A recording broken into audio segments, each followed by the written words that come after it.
Hello, everybody. Welcome to Enlightened Up with Craig Shoemaker, your host. I feel a little weird today because I changed seats. I was watching, I'm many episodes in, but I finally watched myself. It's very difficult to do because I wanted to see my friend Michael Orland, who coached my kids in piano and singing, and it was just such a delightful day. We went to his place, and so I wanted to see what it was, I wanted to show them actually some Michael Orland stuff, and I did. They had a montage. He was the music producer for American Idol for 16 years and had this montage of him freaking out on some of the contestants that were, and he says, the one guy, he goes, "Get him a plane ticket, like get him out of here." So my daughter, I told her that was her Christmas gift, was to have singing lessons. She was frightened of the guy because she thought I kept saying, he's going to give you a plane ticket. So we just had so much fun. So I ended up watching one of the Enlightened Up episodes. And so, by the way, please watch us on YouTube. If you're just listening, you can watch, and you can see my beautiful shoes from Alma Mater and my clothes from Taylor Bird. You can check all those things out and perhaps get some for yourself. The best shoes I've ever worn, and these clothes of Taylor Bird are phenomenal. It's Taylor Bird with a Y. Anyway, see how I got that in? I got the little advertisement in organically, but I just blew the organic by telling you that I got it in. Anyway, so we went to Mike Orland. I watched myself. Hard to do. But that wasn't difficult to do that episode because I love Michael so much. I had such a great time on it. I have a good time on every single guest. And so I said, I'm going to change seats because I think my better side is this side. This left side is I think my right side is like Philly, and this is more my friendly guy, my left side. I think so. You can be the judge if you ever watch other episodes. Comment and do the comments anyway. I think that gets things going with algorithms and stuff like that. Comment, share with your friends, let them know about this because we truly are enlightening the world. The pathway to enlightenment is through laughter. And what better person to have that than our guest today? We have Mary Gallagher as our guest, and such a common name in Philadelphia. Do you know I almost not call you that because it's so common? I'm going, Mary Gallagher, that's like 3 people I grew up with. It can't be you. It's so common. And Molly Shannon's famous character on SNL, do you remember that? Mary Catherine Gallagher, superstar. That screwed you up for a while. Totally. Yeah. Well, you might have got gigs out of it. Yeah. Popular name at the time. Absolutely. But you're right. You could throw a rock and hit several of us. It definitely in my neighborhood because we're very Irish in Philadelphia. It's a very Irish area. And a lot of Mary Gallaghers dying every day in Ireland. I put a Google alert on my name. Do you ever do that? So when you're I've never had a Google alert on my name. I've hashtagged my name at the most, but I haven't done it. All right. It's an alert? Yeah, so when you're in the news or in the, It alerts that you're dead. Well, no, you get an email about yourself. So I always like to know, like, if a show is going or something and my name's in there, I want to know. But what I didn't realize is every day another 69, 79, or 99-year-old Mary Gallagher is dying. Hey, at least they're lasting a long time. The Irish last a long time. They do. My mom's up there, and she looks great and sounds great. She just got her Irish citizenship, my mother. That's right. Yeah, isn't that cool? She's a beautiful woman, too. Yeah, because she adds laughter to her life. So you're going to live a long life, Irish and laughter. You're surrounded in laughter. I'm set. Are you aware of how long comedians live, if they live a healthy life, because they're surrounded by laughter? Think about that. I buy that. Think about the list of comedians who work all the way up until their death. Don Rickles, George Burns, Milton Berle, Jack Benny, Phyllis Diller, all in their 90s. Bob Newhart's still alive, all in their 90s and 100 because they're surrounded by laughter. Yeah, and it's not really something you retire from. Like, you feel like you're just getting going. Yeah, well, unfortunately, the other aspect of that is we have no IRA. We have no... we have nothing. There's nothing good about comedians. I know. We're so behind the 8 ball on anything legit. Yeah. Social Security, unions, we have none of those things to protect us. We found that out during COVID. It's really true. Yeah. We're always hustling. Yeah, it's a constant hustle, so that goes to your death. But then again, though, hustling is another form of working out. Mm-hmm. It's another form of positive energy, and you're especially having positive energy because you're putting light and love and laughter out to the world. Yeah, and constantly kind of reinventing. Do you feel that way? Yeah. Reorganizing. I would never use the word organizing. Not in my world. I try to hire people to do that. It's a weakness. We all have our weaknesses. Organization's not my, like I can organize people to organize. I can do that. I can ask them to organize me. But there's something, what are your gaps in life? Like, what do you have that's like a, like a thing you're going, that's just not my jam. I'm just not good at that. Well, I recently came out to my parents that I am not a Green Bay Packer fan. So that I would say football. Like they are so disappointed because I'm from Wisconsin. I was like, guys, sit down. I have to tell you. I don't care. You just said that selfishly. I actually thought to myself, I've got to get here. It's the first interview she's doing. She's coming out of the closet. I know. I literally thought you were going to say I'm gay. And it was about to shock me. It did shock me for that one little moment. And then you did the comic twist. It was intentional. I wanted to see if I could shock you, Craig. And it worked. When you watch this, if you ever do watch this on YouTube or whatever, look at my face when I'm going, she's gay. Oh my God, she's gay. Can't believe it. And how could I even think that fast? I went all the way to, how did I not know? I'm with all these things. How did it happen? In a nanosecond, I had all of those thoughts and then just waiting for that punchline to come. I should have seen it coming. I'm very disappointed in myself. You think I'd be a stand-up? I have so much acumen that I would have known, there's a joke coming. But you got me, Mary. That means you're good. Thanks. I was trying to be very authentic. You fooled the pro. Yeah, there you go. So legit now, what do you think your weaknesses are? Football. What do you mean? That can't be a foot. You were never to be a player. So it can't be a weakness. Okay. You were never going to be a football player. Right. Now, I had some little tiny microcosm of a shot, and I'm a male, so it ups my odds more than yours. Well, I think I mean it as a metaphor for aggression. You don't have any aggression in you. That's your blind side. I'm sure that I do have aggression, but I just I like to stay away from aggression that I see. You know what I'm thinking? Yeah. I'm going to get it out of her right now because I'm a Philly guy. I'm going to get some conflict in here. You're like, she's going to blow. I'm going to dig until she just explodes, and then I'll have my first. You always look for exclusives, and anything that you do, I thought I had an exclusive on the gay thing. Didn't work. But now I'm going to get this aggression out of you. You mean to tell me that when you fight with your significant other, male or female, you mean to tell me you don't have aggression? Sure. No, I have aggression, but I'm saying, I think you said, what is my weakness? So maybe accepting aggression. And you have it, but you're not good at it. It's really uncomfortable for you to be aggressive. Is that what you're trying to say? I think so. Does that include like taking care of yourself, like you? No, I guess I mean like really big. It's like hitting, like a testosterone-y type of thing. Yeah, testosterone. You don't have a lot of testosterone. Might be your weakness. Is that what you're saying? Maybe. I mean, maybe it comes through in other ways. Stand up and career oriented, and I like to run. You do? I do. Yeah, I love You're a to runner. Run. Mm-hmm. Long distance. Yeah. Ever done a marathon? 2 of them. Wow, I'm duly impressed. Thank you. I've only done 1, and okay. I only did it to pace my girlfriend at the time. I wasn't doing it for me. Destroyed me, actually. Really? Couldn't walk for months. Have you ever done the mud run? If I have only done 1 marathon, I can assure you I'm not going, well, let's try another effort on a mud run. I would not be doing the mud. I assume you have done the mud run. Yeah, it's at Camp Pendleton with Marines. Marines help you over a wall. You scale a wall. They would not be helping me. They help you. It's a whole other agenda. Well, they helped everyone. They did. They're standing there. If you can't get over the wall, male, female, doesn't matter what you are. They're helping you over. And are they soaking you the whole time so you stay wet and muddy? You are soaked the whole time because you're running in mud. Running in mud. Mm-hmm. And water. You have to go through like a foot of water. So they make sure that that's always wet and everything. And it's a competition? No, it's it's probably a competition. I just had to complete it. It's a self-competition. You had to? Yeah, because it was mandatory to complete this? Yeah. Wow, I have no idea where this is going. Here comes a punchline. Is there a punchline coming or is it real? Well, It's a both. problem with comics. I know. You never know. You never know. No wonder we have hard times dating. No one can believe us.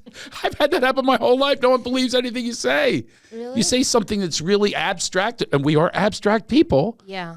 And then, like if you're an abstract painter, they go, oh, that's an abstract painting. Us, they go, they're full of it. I believe everything, so maybe that's because I'm a comic. Wow. Yeah. Did you know the word gullible is not in the dictionary? Really? My wife fell for that.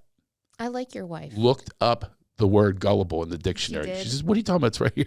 Oh, She fell for it. she did? Yes. By the way, I recommend anyone try that at home. That's pretty good. Then you can see what you can get away with. If they look up gullible, you can get away with a That's lot. true. So anyway, you did the mud run, and why was it? Because Were it you was part obligated? of the. No, I was in the one of the marathon training programs. It's called LA Marathon. Is it called? I forgot what it's called, but it's one of the training programs in LA. There's LA Leggers, and then there's another one, and I was in the other one. I can't remember what it's called. Leggers? Yeah, LA Leggers is one of the training programs. It's a group. To do a marathon. Yeah, you train with like hundreds of people. Oh. See, I only did it because I wanted to keep getting laid. Yeah. Yeah, and men We all always have different reasons. Yeah, Greg. exactly. Yes. And if it's a co-ed group, I might go in. Okay. Because women do motivate me.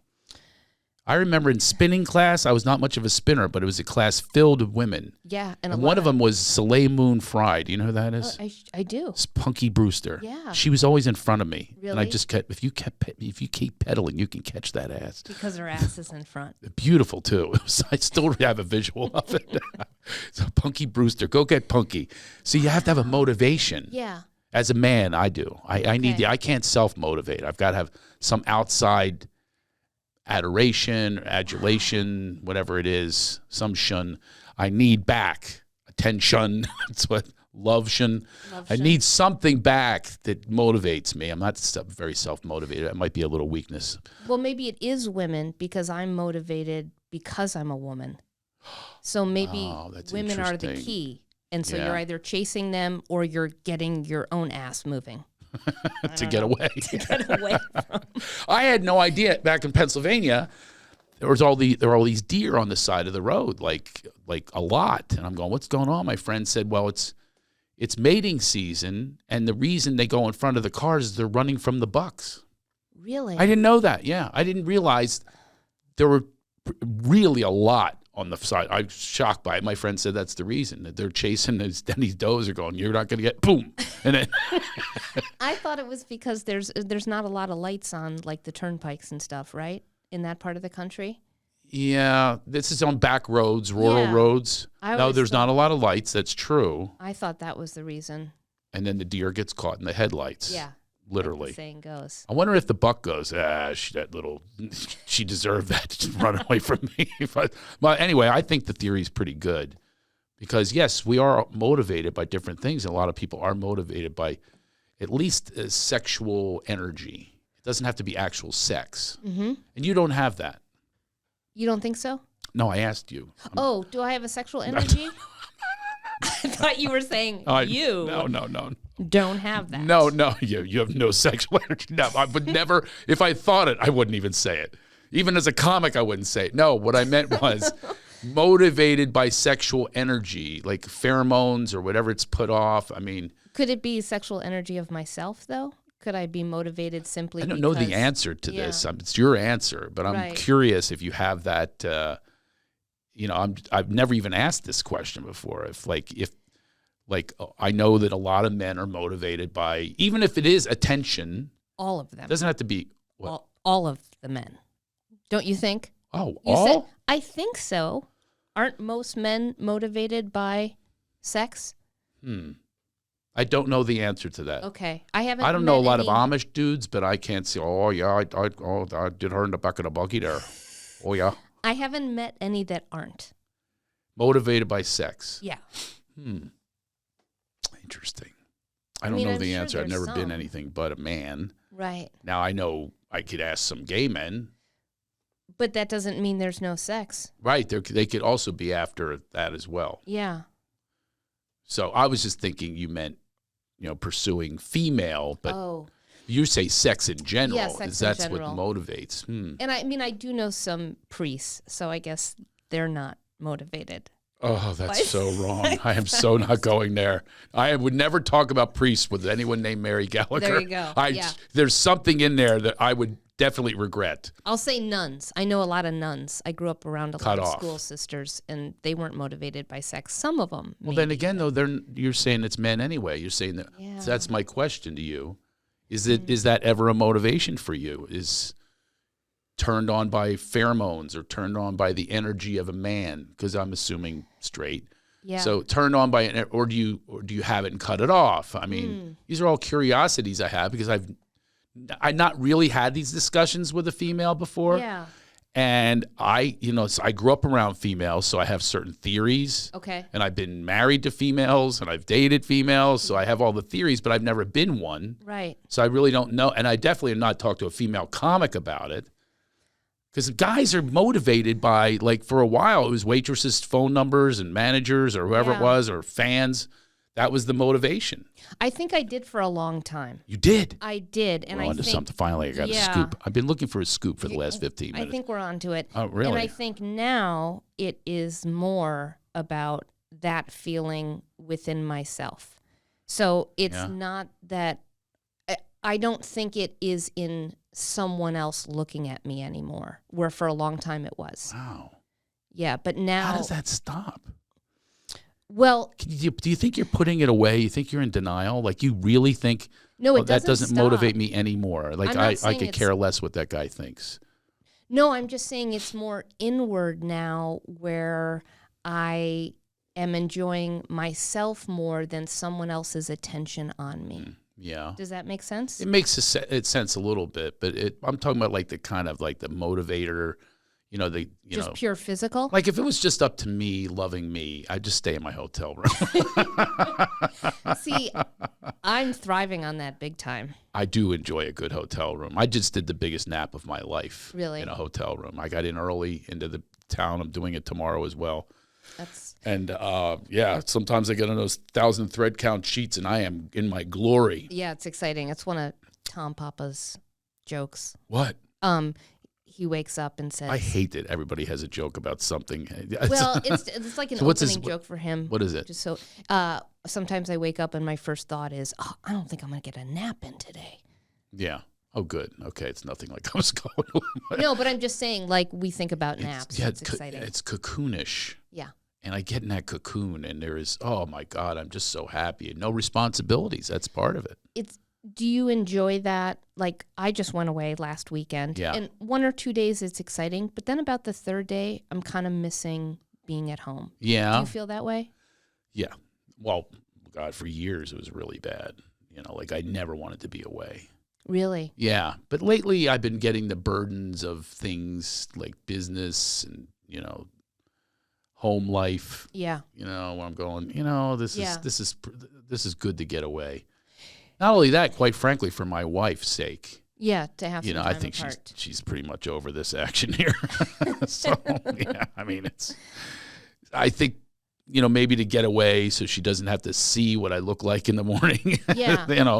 I heard you guys. She can imagine me in a tux or something. I don't know. But, lately I have enjoyed the road more than usual. And then yesterday I came back and I should have been exhausted. I went right to ice skating with my family. You did? Yeah, right to it. And, and I was really present and active. I helped my daughter's friend, this 8-year-old girl who was frightened, and I got her through her fear. And that really motivated me. And at night we were all in bed together. That's the ones that are left. And I did a little puppet show with this new little thing that she has, this flying squirrel, and they were laughing, and so I was really present and active, and I did really enjoy that. And that made me feel great about being home. I love that.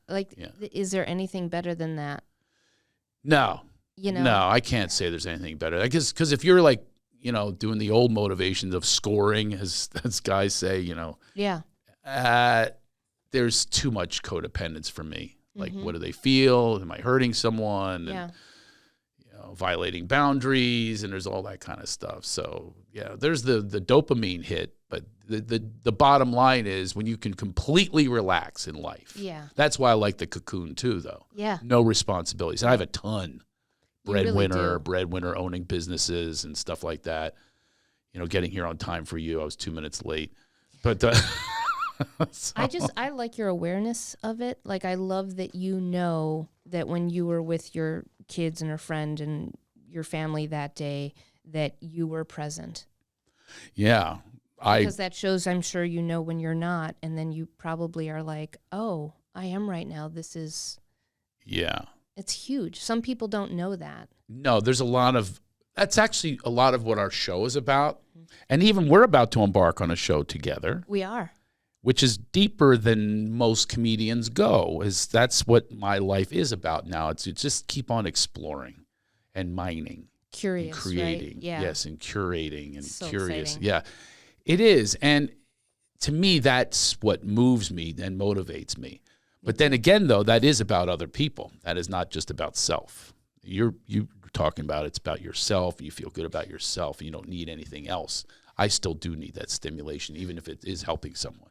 Well, maybe I should clarify. It's me looking inward, but it's always in relationship with others. It is. Right? Because we could sit in a hotel room for weeks and, we're always in constant relationship with everyone. So I guess when I was talking about feeling that energy with myself, it's always through a lens of how am I showing up in front of another person? Why is that agitating me? Why did I just say that to that person? It's always in relationship, but I'm just looking more at me as opposed to what they did. But if you're alone in your chambers, yeah, there is no one else. I mean, you can yell at they're knocking on. Don't you hear? Don't you see the sign? I've had that happen so many times. Really? Oh yeah. They go, would you like to have your turn service, whatever it's called? No, I don't need someone to put a chocolate and ruin my whole system here, and turn my covers over or whatever, that turnover service. Well, now with COVID, I didn't realize I was in a hotel a couple of weeks ago. Nobody came for 5 days. I was like, what is going on? I kept asking. You know what, you're right. They don't even come now with COVID. They don't. Yeah. Yeah. I couldn't get anybody. Knock. That's true. Everything has changed, and it is a very difficult adjustment. Things that were so normal, including yelling at her for knocking on my door when it says "Do not disturb." No moleste. What does that mean? I don't want to be molested right now. All right. It's all new to me. Everything is new to everyone. This is quite an adjustment that we're going through. So what did you go through during this pandemic? I mean, what are some of the things, the discoveries that you had, some new pathways you might have taken, some acceptance you might have had that you didn't have before? What are some of these things that have happened to you? I mean, I do believe we're in a big spiritual rebooty call. Yeah, we are. And it's like, what's the call? What's the call that you're taking? What's the call you're listening to? Are you just, a lot of people are just back to their same patterns with no more awareness. Really? Yeah, of course. Most people, I think. Most people. They just double down on their anger now and their rage and their frustration. There's a lot of that going on. But there's also the reflectors, and I know you're one of them. I'm a reflector. Yeah. So what kind of things have happened to you during your reflective, we could call it the reflective period of the 2020s. It really did lend for pause, didn't it? I mean, not for everyone, but for me, I love that I just got to pause everything. I felt like for years it had been running away from me. Like I actually caught up on things that I was trying to catch up on. A lot of meditation, a lot of sitting in silence, and just trying to understand my choices and myself.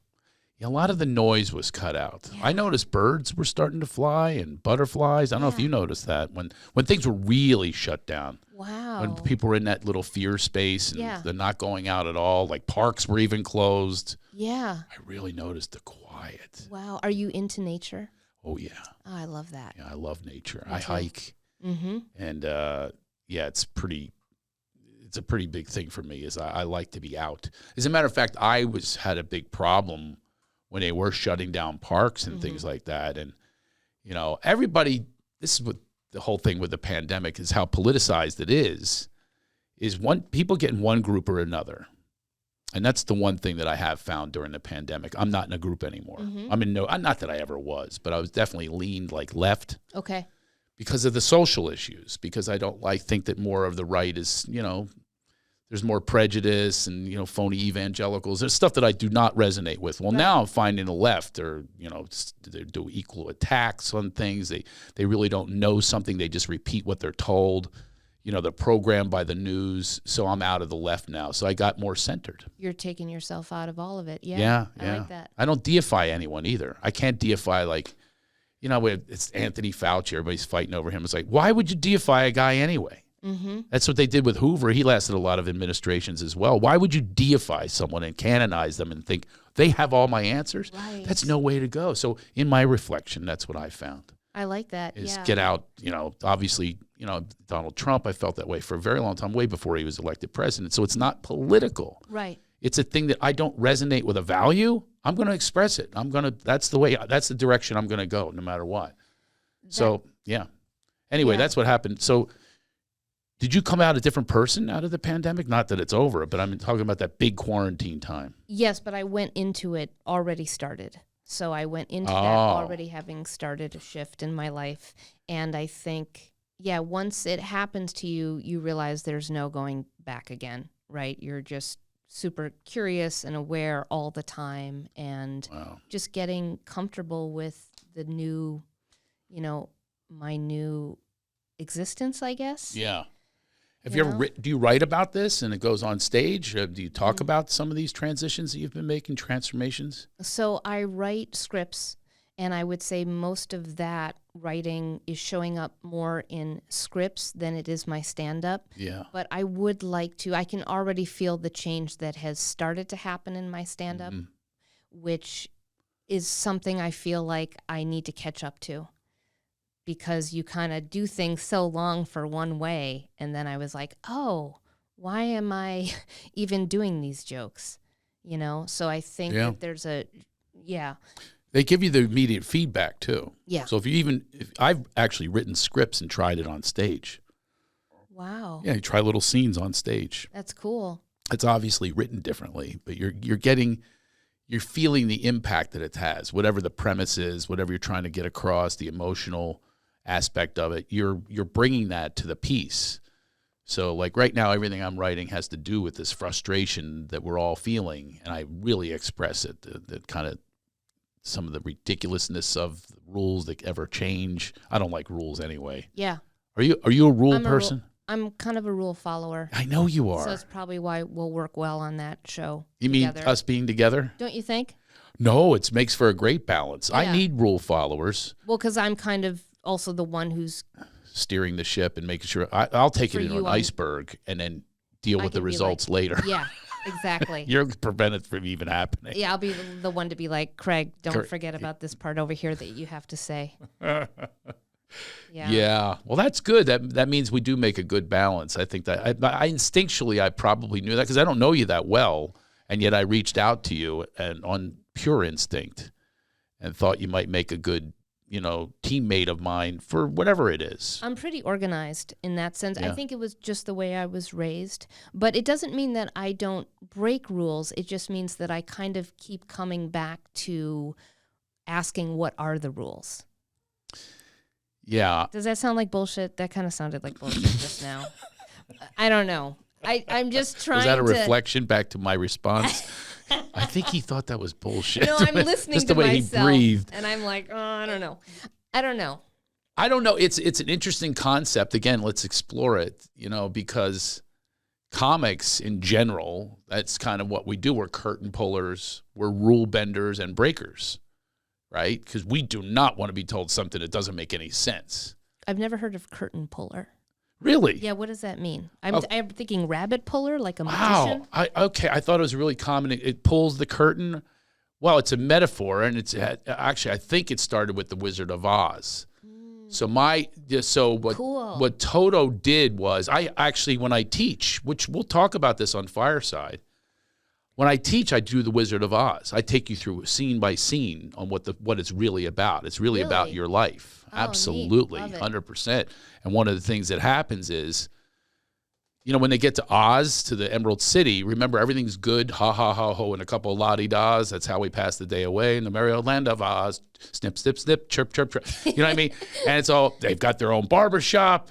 They've got, they're getting their hair washed. They're happy, contained within the walls of something that someone put there for them. And they don't dare go outside of there and even look at their fears. They just go, no, we're good in here. This guy's got us. This guy that we deify, we canonize, this guy, this wizard, this mythical wizard, he's just going to tell us what to do. And we'll be happy, though. He gives us I've got a horse of a different color over here, and I've got everything that I need is here. And that's the illusion that government gives us. Wow. Right? That's how they control us. They do it through fear. There's this unknown. So the Wicked Witch, that might as well be, the Taliban, or Al-Qaeda. Because now they build up this whole thing about what that is. The Al-Qaeda's coming for us. We went to Iraq based on all that buildup, right? Weapons of mass destruction. Well, that's the same thing as the Wicked Witch. They build up this whole thing, and he says, you go bring me back the broomstick of the Wicked Witch of the West, and then we'll deal. And she does it. He doesn't think she will, because he's controlled everyone through such fear, which is how they manipulate. Media does it. They all do this, their own collusion together. And they really are. This isn't some conspiracy theory. They really do. That's how the paradigm works.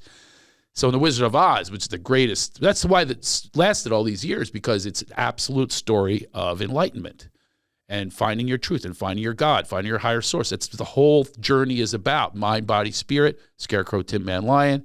And it all ends with the innocent Toto innocently just goes up and pulls this curtain away and exposes the fraud that is the wizard. See, I just thought we were doing it to ourselves, or we do it to ourselves, that the pulling of the curtain is really just what you have placed on yourself. Kind of like... you thought that expression meant that.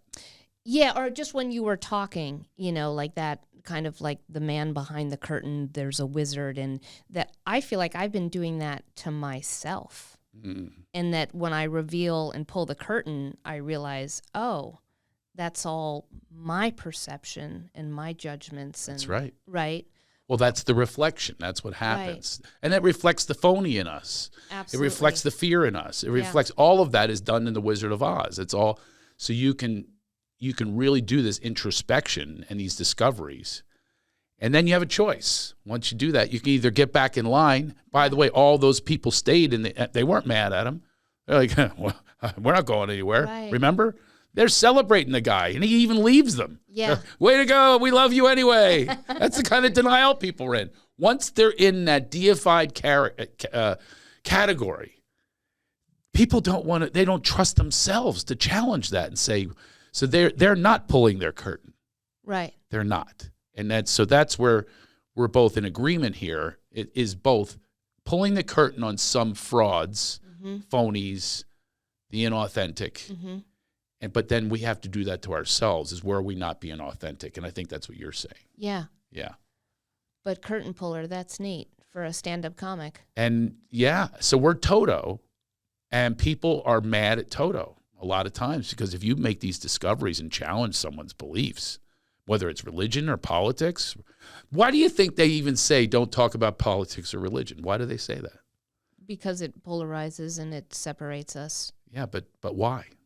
If you have faith, you should be able to talk about anything you want, right? Yeah. If you have faith on whatever your deity is, whatever it is, then or if you're open, right? If you're open and willing to disagree, but not have to change the other person, or but if you have full faith, you have to know that even the person who is challenging, or even the illusion of attack, you have to have faith that it's all good. That you have such faith in yourself that no matter what they say, it's not going to compromise your beliefs or your life. If you truly believe it, my opinion is they truly don't. Deep down, people know instinctually what's really at play. You're being manipulated. I believe that. You look like you are interested in this, like you're hearing it sort of for the first time, or maybe thinking about it in a new way. Well, yeah, I think for me, I'm always taking in what maybe I'm hearing or someone's trying to, teach me or whatever, and just trying to stay open, right? Yeah. So whether it's my belief or their belief, that really there is no known, right? Yeah. And to even let all of that fall away of what what I thought maybe a couple years ago or what I think now, that it is all always just changing and truly unknown. So there's no known, according to you. I mean, that's kind of where I'm going to challenge that. Yeah, that's kind of where I've been. I'm going to challenge Yeah, that. that's where I've been. Yeah. To me, the known is your experience. When I changed my comedy career, it all changed when I used to be accused of being a thief and a hack and all this kind of probably was. The moment it changed was I said, you can't be any of the above if you just share your experience. That's when I got good. I just share experiences. Yeah. And no one can deny it. So that's known to me. This is a known experience that I actually dressed in a Costco Nautica sweat outfit and went rollerblading down a hill for my first time and crashed into rose bushes. Yeah. So, I mean, I did that. For sure. I know that I did that. So, you know what I mean? Like, that's a known that I'm sharing. Right. Yeah. So you're basing everything on kind of what has come before. Yeah. Yeah. Okay. Yeah. But does what came before ever change your opinion of? Like, for instance, yeah. Yeah, absolutely. Because I can think what I did before, I can think something about it, but then months later I could be like, wait a minute, I maybe didn't have compassion for myself at that time. And now I suddenly think that was cool that I did that. Or you might have learned from it, Yeah. or you might have gotten a joke from it. Yeah. I got a whole bit out of crashing into the rose bushes. Yeah. The whole bit is about how women laugh when you hurt yourself. But are you ever like, hey, I love that guy that crashed into the rose bushes? Yeah. Yeah, I'm cool. that's I'm cool. neat. I'm cool with him. Because that's Yeah. the same guy that I mentioned before that I will crash the Titanic and I'll deal with the consequences. Okay. Yeah. Do you want to crash the Titanic? No. Okay. I don't want to. But you think if it hurts other people, I don't want to. Right. But I am a get in and go and do it guy. And then I suffer the consequence. I'll give you an example. I hired someone. Okay. And I was really, really wanting this person to work out. So you start, seeing red flags and paint them green. Yeah. It's one of my habits. Okay. So I jumped in. She wrote the contract, this employment contract. I jumped in. And I was so excited because she had this degree that I wanted, MBA. Oh, I don't have an MBA. I have degrees. Right. I don't have an MBA. Knows how to run the business. Yeah.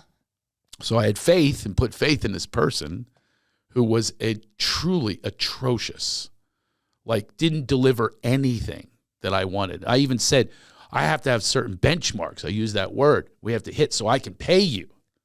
So my whole denial took place. And that was me taking the Titanic over. I'm going, I know what I'm doing here, and I'll be fine. Boom, gone, sues me. Because in the contract that I didn't take to a lawyer because I resent lawyers. Right? Didn't learn that lesson either. Right. To have a lawyer look at the damn contract that does not have the benchmarks in it, apparently. And apparently it's like against some laws and hiring, whatever it is. Now I'm being sued, and the amount is doubled because of blah, blah, blah. So I pay for it again. Now, do I learn that lesson? A little bit. They keep showing up. They do. The same lesson's going to keep showing up. But this is your interview. I want to get to your lessons. Okay. But go ahead. But if you want, But I mean, I think it's exciting because you're going to go, wait a minute, I know this before you do it. You're going to get there. what does that mean? So you just said the red flags were there and you were painting them green. Yeah. Right? And you're like, I know, I do this. But you have so much awareness about it. I painted her red flags. Like I could see, and I had other people pointing out she was completely unqualified, actually a fraud. It was not any of what she said she was. I was just in denial. I go into denial. It's like spouses, or not spouses, or just relationships that happens all the time too. You'll see these things that appear again as part of our pattern. Yeah. And you go, red flag, red flag. I'm going to paint that green because there's too many other things that are really happening for me, or Right. that I want to happen for me. Right. It fills some void. But don't you think that we get to a point where we go, oh, I'm not doing that anymore? Yeah, well, hopefully you do. Yeah. Like even this time, my lawyer friends have said, can you run the contract by me? And I will do that from now on. You know what I mean? I'm going. So that will be a lesson that I'll learn, and I'll have to pay for that lesson. There's a lot of those that have happened. You know, my ex-wife, I mean, that was not vetted properly. Right. And I paid a lot for that lesson. Yeah. And by the way, one after another. So, but I'm so paranoid about making this about me. I have to have, you're my guest. Okay. I want to know, and this is, by the way, our relationship on Fireside, you producing this show, a lot of it will be like this. And a lot of interaction with a lot of people. Interaction with people, that's right. That's what we would like to do. So that discussion that we just had, we could even have that on Fireside, something similar to that. And this is why I did reach out to you. No red flags. I haven't painted one flag green yet. We'll see. I'm wearing red. And also that you had made that joke that you fooled me. I don't know. You have the capability of fooling me. That could be a red flag. Yeah, but I'm a comic, and I know. I want a comic. We have that rhythm. We've got that take you over here and surprise you over there. Yeah, it's ingrained in us. Where did it come from for you? I think I was very quiet as a child. I had a very strict upbringing, and so I was strict. My parents are beating. Well, no, but my parents are both former Marines, and so I kind of felt like I was on a military base growing up. Wow. You know? And so... No wonder you're doing mud runs with Marines. But the only difference is your parents didn't help you over the obstacles, or did they? I'm sure they did in their own way, that kind of tough love way. Sure. Which, I mean... some regards, I'm like, oh, that actually served me, that they, were like, you're on your own, good luck. Because I feel like I'm very gritty, and I don't know if I would have had that. But, so anyway, I had to entertain myself a lot, and I had to also find some laughs. Yeah. So I think growing up, I was always seeking out where laughter was. I'm a cartoonist. I was always drawing cartoons and, watching comedy, making funny sketches with my friend, and doing just whatever we could to laugh. And you did. So as part of your own laughter as well, as opposed to causing other people to laugh. Because if somebody is reading your stuff, you can't see them reading it. Yeah, it wasn't about really making anyone else laugh. It was trying to make myself You're entertaining yourself. I think I still am, it's interesting. Craig. I still am. Well, yeah, you are. I mean, we're very different. I mean, we really are, even in our approach to why we do comedy. Yeah, it's very different. Yeah, mine is absolutely motivated by other people, and yours is self. Mine is all self. That's interesting. In fact, I do it to learn to speak up for myself. That's why I do it. I do it to learn how to not speak up. I'm tired of speaking up. Or to tell other people to shut up. My family tells me I have Asperger's. And do you think you do? Yeah, probably. Okay. I have no filter. Like, I was doing an interview with a guy, this one I found out, and he had two gigantic hairs coming out of his eyebrows that did not fit with the rest of the eyebrow, like ram's horns. Okay. And my son was here during the podcast, and he watched me go, bro, I can't even sit for this interview unless you go pluck those hairs that are sticking out. This guy's probably had the hairs for years and no one told him. And here I am, I just met him. I said, you got to go. And so he went over to the bed and he looked. Did? Yeah, he did. But my son's like, oh, my God, Dad, you have Asperger's. There's something wrong with you. Oh, yeah. And then my family actually, when they identified me with Asperger's, they said, oh, that's what the answer is. This is why he has no filter. I say things that are just apparently inappropriate where you would keep them all in. I can see a filter, though, with you. I mean, I can definitely see, to me, that's more like childlike, right? Like a child would say, hey, you got some things and they're freaking me out coming out of your head. But I mean, that's interesting to me. Yeah? Yeah, because I would appreciate if I had two hairs coming out that you would actually tell me, maybe not on camera, right? Was it on camera? It was on a microphone. It was on a microphone. But you can always edit. It wasn't live. Okay. Do you ever think, oh, I want to say this, but I'm going to say it after? That's where the no filter comes in. Okay. See, I'm a blurt guy. Oh, you're a blurt guy. Blurt it out, yeah. I mean, there's some things, and I get embarrassed, and I said, no, you don't do that. But a a lot of, obviously on stage too. I mean, how many times, we don't have filters on stage a lot of the time, right? If we do, it's not going to be that exciting comedy, is it?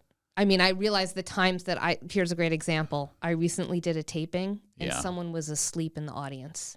And I was like, why did I not mention? You didn't? No, because I didn't want to embarrass her. So that's kind of my thing, right? Like, I'll go for the kindness over the comedy. But it doesn't make for very authentic comedy. I'm taping, and there's a woman down front asleep on her husband. I like this direction you're going. Let's explore. Yeah, let's dive in. Yeah, let's do some digging here, because I would definitely call attention to it. Of course. Well, anyone who's in the moment What do you mean, stage, of course? Of course you didn't. I know. What does it mean, of course? Because me? No, or of course one should should do? I feel like I didn't know how to do it without embarrassing her, because I was like, oh, I've been that woman. She's really exhausted. It was a 9:00 show. It was the second show in Utah. And she was asleep on her husband. And I was like, he went that deep. Yes. And they were also both very heavy set, both people. Okay. And I thought if I called them out, I felt like, oh, are we getting into a territory now where, I just You're shaming her? Yeah, like all those thoughts are going in my head within seconds, and I'm trying to go on to the next joke. Also, it's a live taping for streaming, so I thought, don't improvise with the audience. Stick with your jokes. Well, that I can understand. It was hard, though, because you can also come back to it. And remember that you can always come back to it. I always reset, and you call this. This is how I do it. Okay. Is I'll do what you're saying. Okay. Not to do. I will do it. Okay. But then I absolutely call attention to the truth of what just took place. Yeah. Like if they leave. Of course, you gotta. I reset and go, wow, that was uncomfortable. I know you guys are letting, I mean, whatever it is, I'd say and my new heckle with people is, it's like I used to be mean, just flat out mean, just have heckle lines, Mm-hmm. I do dick jokes. Now I have a prop. I mean, why do you bother me where I work? Do I come to where you work and knock the dick out of your mouth? Right. You know what I mean? Like, that's the stuff I would just go to. Okay. Yeah. And comics, some of these jokes are like, they become stock. Yeah. Because it's almost like that's one thing that we're in on together. Like, no one knows who wrote those jokes, where they originated. But now we can all have free access to them. Yeah. It's like the library. That's really true. You can have access to them and you can use them. And I did use them years ago. I don't do it anymore. Right. I talk about where I am presently and how uncomfortable I am. And I call attention to how uncomfortable they are. I just say what it is that's going on. Or talk about the passion I have for comedy and how this is interrupting my flow. And be honest about it. So comedy's a lot about honesty as well. Yes, and I denied the honest feeling in that moment, which was, oh my gosh, I can't believe she's sleeping. And then I take it on myself. I'm like, oh, I'm so boring, right? And if I just would have addressed that, but I was too worried about hurting her feelings. Doesn't that affect your act now? Because now you're in a worry flow. Yep. You can't be in a worry flow and actually be pure. And that's what I teach, actually. I teach comedy, or I teach how to mine your sense of humor. I talk about genuine energy flow is the big key to it. Absolutely. Yeah. So I'm so aware of it. It will never happen again. It will never happen again? Never. Really? If someone's sleeping at Okay, give me your line now. I'm going to fall asleep during this interview. Here we go. Can I get you a pillow, sir? Excuse me. It doesn't even matter what we say. Good. How fast you were. Or had you thought about that? That was good. Get you a pillow. I like that. Well, anyone in the moment just calling out what's happening is funny. You don't even need to be funny, right? I talked with... Yeah, no, that was a clever line. Was it clever? Very. Okay. Yeah, made me laugh. I feel like anything I would have said, though, as long as it was truthful, would have at least been better of ignoring that. Now let's try it again. I'm going to fall asleep. You see how quick you can come up with... We're going to do 3 in a row. Ready? Okay. Here we go. Ready? Yeah. Oh, Craig's drunk again. All right, ready? Okay. Craig is undressing me with his eyes closed. I don't know. That's the best one. That was a good one? That's a really good one. That was a good one. We can edit out that we both drank water at the same exact time. That's the truth. Truthful moment. The truth really. Some people listen to the show and they've told me this is like listening to like a master class sometimes. That they're really getting on the inside of a comic's mind and what causes comedians to do what they do. And, but that is big key is truth. Is you just told the truth in 5 different ways on someone falling asleep during your act. Right. And it's basically a lot of that feeling, if I'm going to break it down even further, please, is a hurt. Absolutely. There's a hurt there. It's like, this person would fall asleep during my performance. All of it. Why would they do that to me? I'm going to take it a step further. Good. And think that my entire existence of going on stage is investigating those hurts. Yeah, because if I didn't, I'd have other things I'd go do. Yeah, I'd be undercovers all the time. You'd be in the, what do you call it? 1,000 thread count sheets. Yeah, but you called it cocoon. Yeah, I would be in a cocoon a lot. In a cocoon. If I didn't have to explore some of these hurts. Right. Do you think that you're over any hurts? Do you think that you actually good? Absolutely. You had these discoveries and now you've got the discard phase of it. It's absolutely thrilling, isn't it? I feel like the pain that I have gone through, what I thought was so terrible, now that I look back, is the most exciting parts of my life. Yeah. Because of what gifts, sounds so cheesy, what gifts they brought me. Stop. 1 second. You did what I do too, and comics do this. Okay. This is something we almost apologize. Did I? This is so cheesy. You went right to a judgment that did not come from you. It came from other people. I'm just really? digging a little deeper here. Wow. Yeah, I do it too. Or I'll say, I don't want to be Pollyanna. Wow. When I say laughter heals, why do I have to apologize for that? It's my feeling. I really believe that laughter is great medicine. Yeah. But because of other comics and the cynicism. Or just people. It's comics, I think. It's comics? I do. Okay. Because a lot of people, some people might say that was cheesy. Some might, but most would not be saying it because you said it so genuinely, so much from your heart. But you guarded yourself by saying this is cheesy, but why can't you just say, look me in the eye and say, I have an amazing gift. I have an amazing gift. Yeah, you said that for real. Yeah, you didn't apologize for it. It's apologizing for it when we do the cheesy still thing. Apologizing. And by the way, I have the same thing. Now, my mom would say it's the Irish. My mom puts everything to Does it's she? Everything has all habits, all come back to Ireland. Wow. Oh yeah, she'll say that you did that because of being Irish, and she might be right. I don't know. It's like a guilt almost. Yeah, or a unworthiness, right? Like, why should Mary talk about her gift? That's guilt. That's guilt. Yeah, of course it is. Yeah. They're putting guilt on you. Like you're guilty because there's somebody else who could never have the luck that you have, that could never have what you have. So you have to feel guilty about them. There's always somebody who's infirmed or has difficulty in life or one leg or whatever they're born. My grandmother was, oh, Ray, poor bugger. My Uncle Ray was always like, limping or whatever. He had some difficulties. I thought his name was Ray, poor bugger. It's not. No, his name was, there was nobody ever named him. Ray was his name, but not, actually that was not, Ralph was his name, but Ray, but the poor bugger last name, no, that was not his last name. It was poor bugger because he was Irish. But yeah, I mean, that's how we are tuned in. Can I just say something though about what you just said? I think though, it's not other people doing it to me, it's me doing it to me.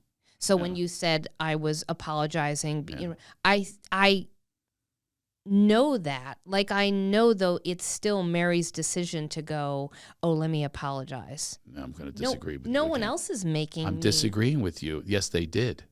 Yes, years ago. Of course, but the programming that took place, we are now on the planet to deprogram those conditions and programs that we have. We are not born that way. You were born with a gift. You were born expressing yourself. You were born expressing yourself purely. You were born with levity, light, laughter, all those things. Then everything got piled on top of there. Now it's our job to uncover it again and get back to that spot where you're not apologizing. You're just being, and you're being a gift.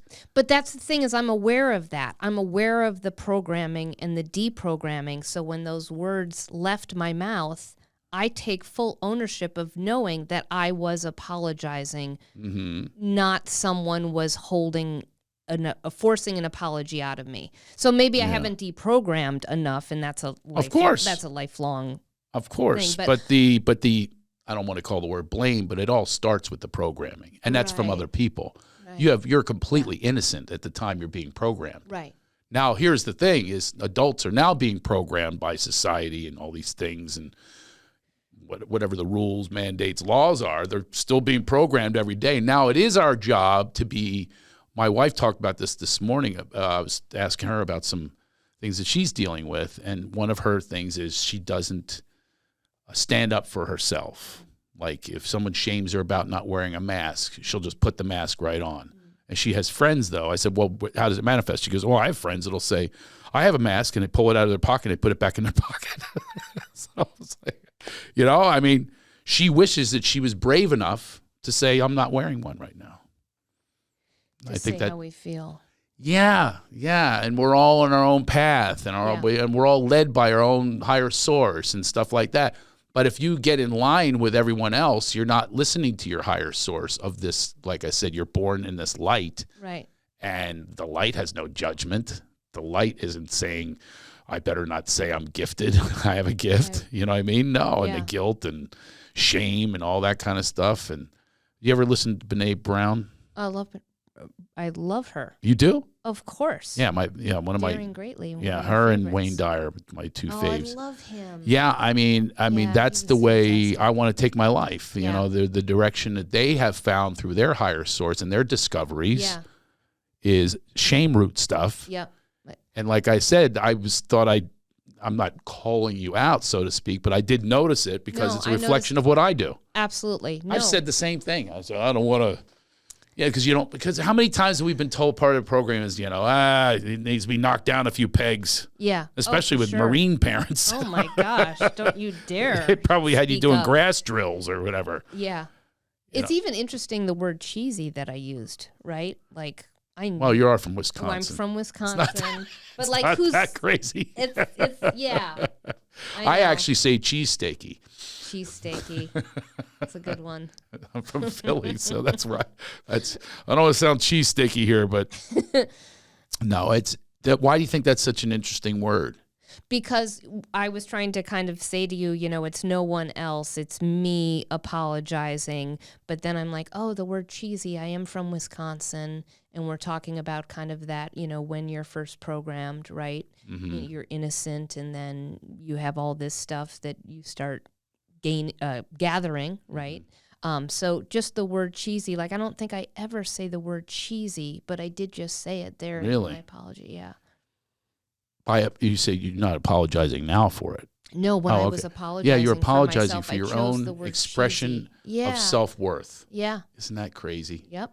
And when you break that down, that's not what we want to do. We want to just be free of these burdens of self. Yeah. And get out of this. I've got a big thing going with ego right now, and I filed for divorce from ego. Yeah, you told me. And it is just what a experiment this is, because we're all brought up completely with ego. Yeah, it's exactly what it is. Look what we follow. It's all ego. And we're in power. LA. And, Oh, in LA, it's even worse. Right. I moved out here. I mean, I live outside of LA. A lot of celebrities moved to Montana, Wyoming, and all that. Yeah. I get it now. This is way before COVID they were doing that. Now I get it why they did. Because they're going into these small towns that don't care who you are. Mm-hmm. You don't have to apologize. You just have to be you. Paparazzi following you, people projecting their own stuff onto you. And that's why they did it. I have that a little bit here. I've got a little bit of Wyoming here. It's free. I can walk everywhere.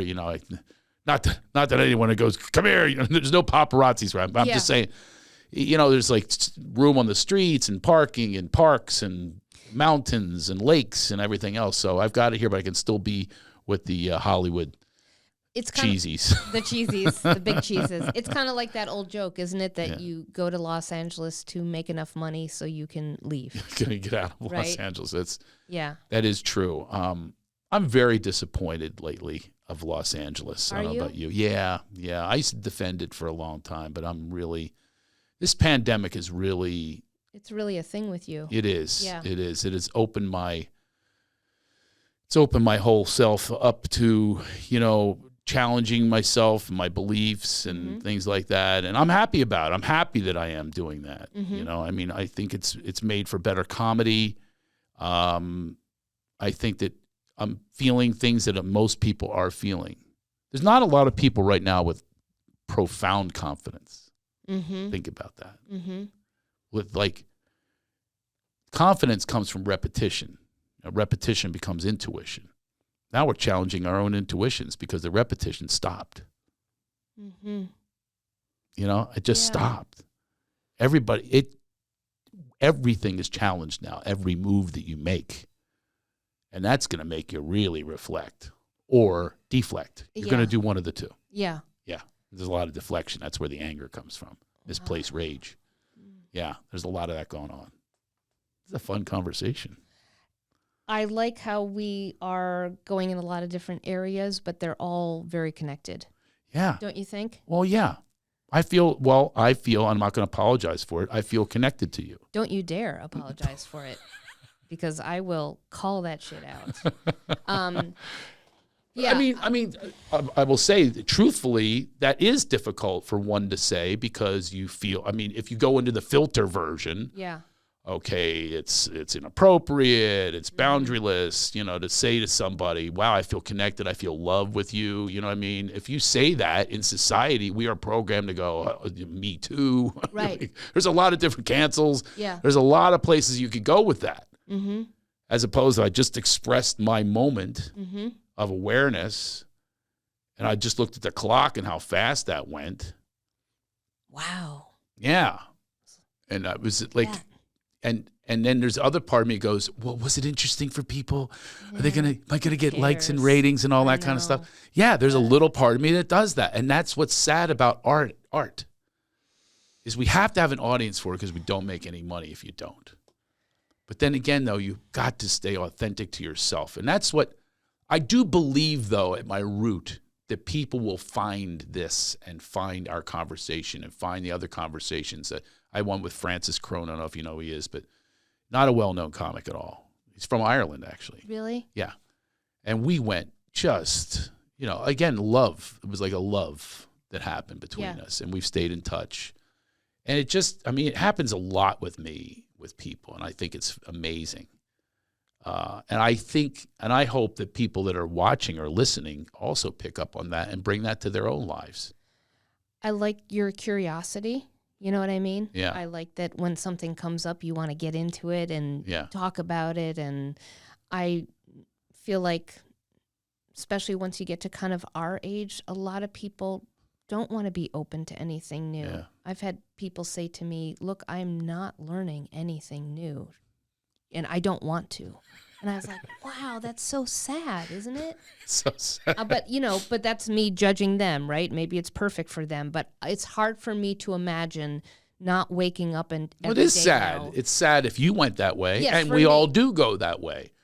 We acclimate, we get in lines, all that stuff. Yeah. I don't want to, but sometimes you have to, right. And we're not living on an island. Right.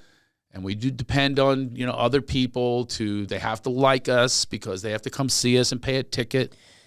This is free, by the way, you cheap bastards. This is free, all right? Pass the word around, God's sakes. I hope I'm doing something. I know I'm doing something different here. We will on Fireside as well. Yes, Fireside, starting next week. Yeah, that gives us, this is going to. Oh, yeah. So we don't know when it's already started. Yesterday, that show was fantastic. We're well into that. But now the people that have only been to this are going to say, what's Fireside? Are going to check it out.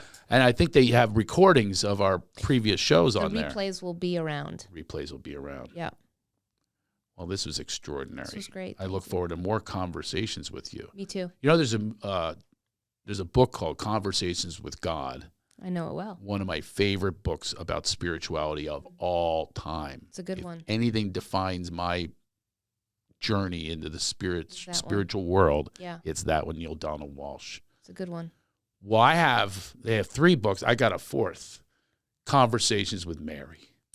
I like that. Conversations with Mary in the morning, too. Unfortunately, you and that damn common name, they're going to think I'm with Mary Magdalene. Most young people have no idea what my name is. Most young people under 30, they don't even spell it Mary. I swear to God, I go to Starbucks, it's Merry, like Merry Christmas. Oh, they just think that you're a merry person? I think so, or it's Marry, like you're married. Wow. Rarely does a young person. I'm like, isn't it like a very like historic name? Of course, Mary Magdalene. Yeah.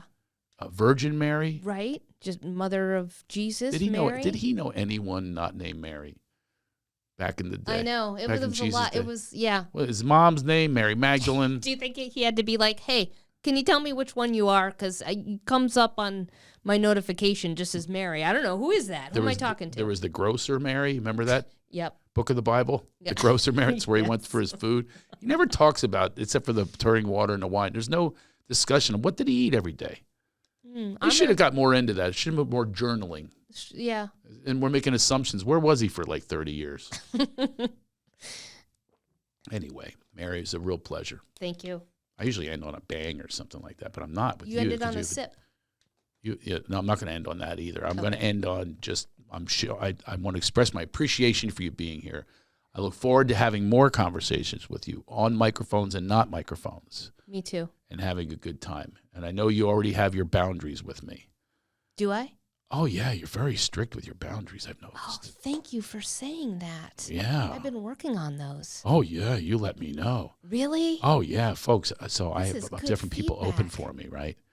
A lot of people get excited about that because they go in front of A rooms. And they're usually like 1 o'clock in the morning in these terrible rooms with bringer rooms where you have to bring other people and you have the comics in the back of the room.